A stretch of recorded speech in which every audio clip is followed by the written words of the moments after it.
మా అమ్మ కథ చెప్పమ్మా పడుకుంటానమ్మా, కథ చెప్పమ్మా పడుకుంటానమ్మా అనేవాడు.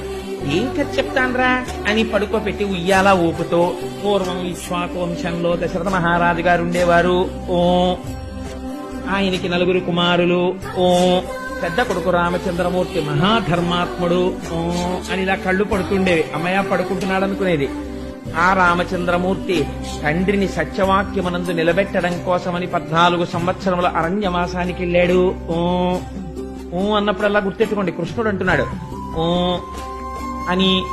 ఆయన అరణ్యవాసానికి వెళ్లిన తర్వాత సీతమ్మ తల్లిని దుర్మార్గుడైన దశకంఠుడైన రావణాసురుడు అపహరించి తీసుకుపోయాడు అనేటప్పటికీ ఆ ఉయ్యాలలో పడుకున్న కృష్ణుడు ఒక్కసారి ఉయ్యాల్లోంచి లేచి లక్ష్మణ ఇలా పట్ల ధనస్సు అన్నట్ట.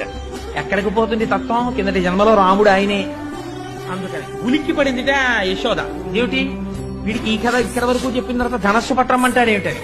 వెంటనే విష్ణుమాయ కవ్వించేసి అమ్మ దగ్గర దొంగ నవ్వు నవ్వేసి మళ్ళీ పడుకునేవాడు. ఓహో ఇది రామావతారం కదా అనుకునేవట.